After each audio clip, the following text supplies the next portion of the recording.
Então hoje eu vou colocar agora, daqui a pouco, peço que vocês tirem aí as crianças da sala e tal, porque eu vou botar um vídeo do UOL. Vou botar um vídeo do UOL, e eu sempre falo para vocês, né, um vídeo do UOL de aproximadamente 3 minutos é o equivalente a um passeio em Chernobyl por 3 minutos. Faz muito mal à saúde, mas então tirem as crianças da sala e prestem atenção, porque o UOL agora está reclamando que o processo do Rumble contra o Alexandre de Moraes nos Estados Unidos está em sigilo. Sim, você não ouviu errado.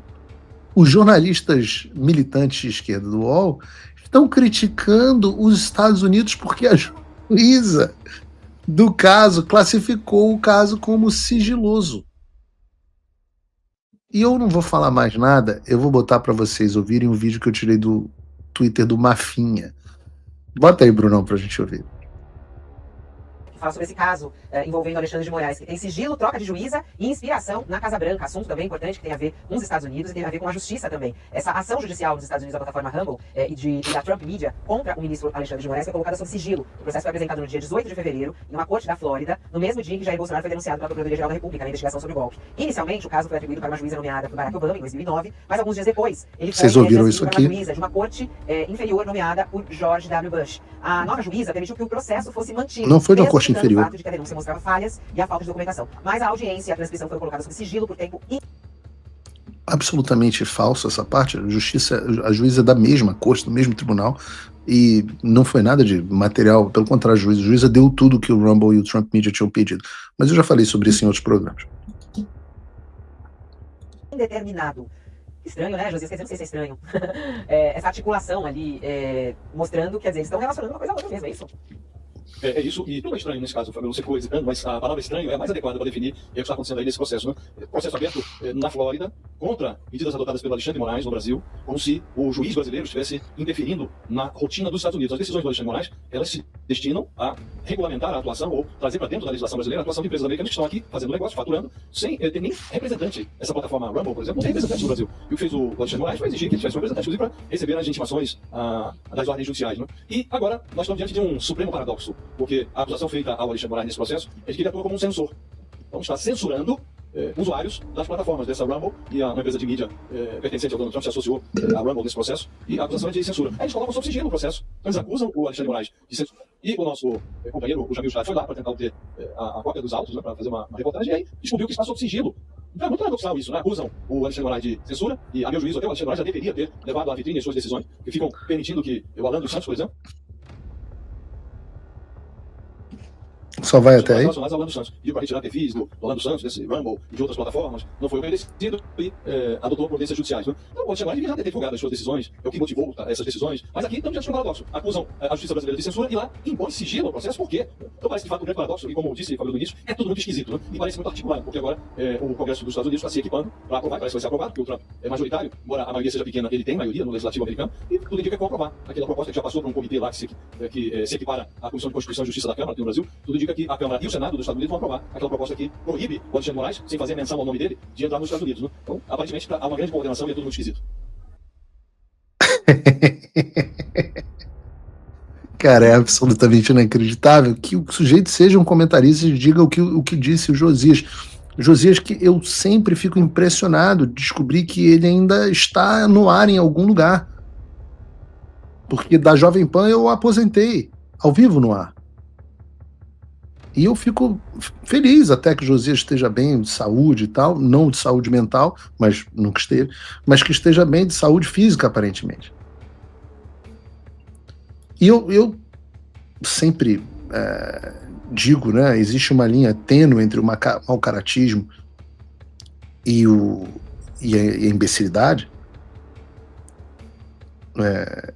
e obviamente sempre ficou muito claro que o Josias não era uma pessoa muito brilhante, né, uma capacidade cognitiva extremamente limitada, mas há também a necessidade de um mau caratismo no comentário. Vejam o argumento dele, que eu vou citar exatamente como ele disse para não ter erro. A acusação feita por Alexandre de Moraes nesse processo é que ele atua como censor, que está censurando usuários das plataformas. Aí eles colocam o processo sob sigilo. Então eles acusam Alexandre de Moraes de censura e lá impõem o sigilo no processo. Josias, meu querido, existe uma diferença fundamental entre o Alexandre fez e o que fez a justiça americana. E eu posso explicar bem devagar para você conseguir entender.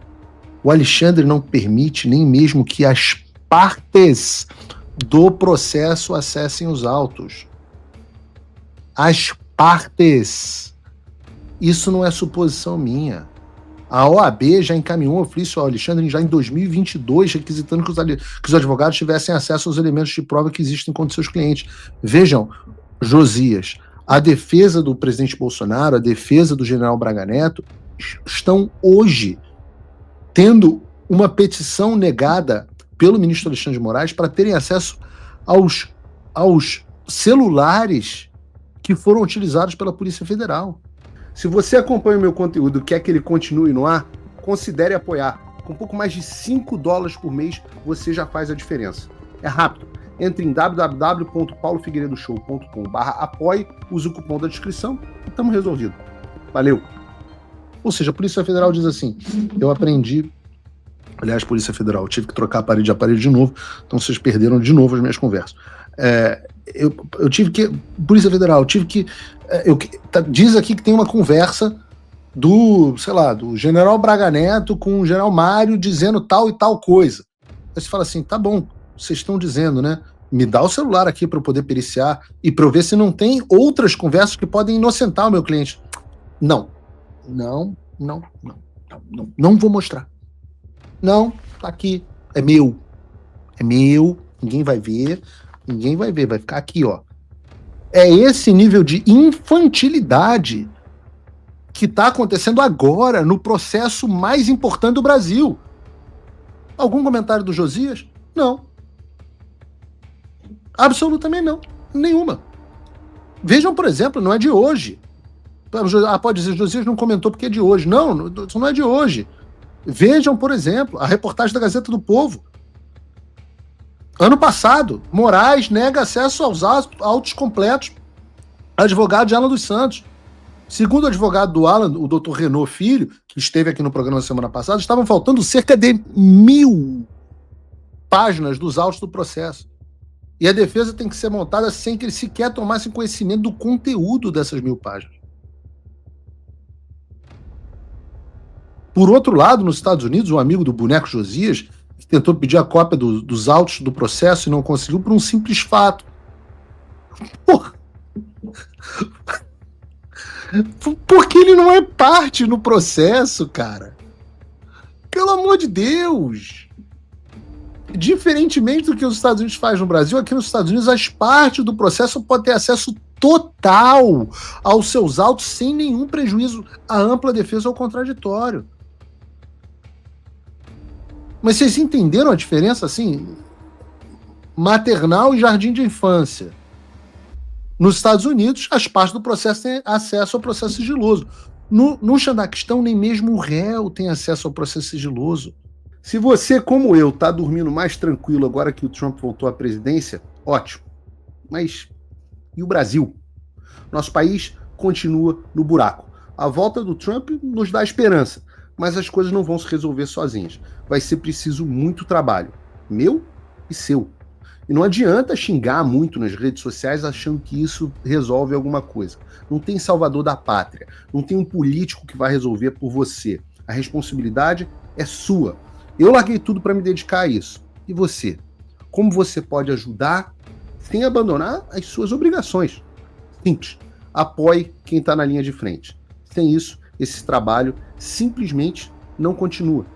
Acesse www.paulofigueiredoshow.com/apoie e com a partir de $5 por mês, garanta que isso siga em frente. Se puder ir além, torne-se meu patrono Gold e participe do meu grupo privado e ajude a definir as minhas próximas pautas. A diferença entre vencer e perder está na ação. Durma tranquilo, sabendo que você fez a sua parte.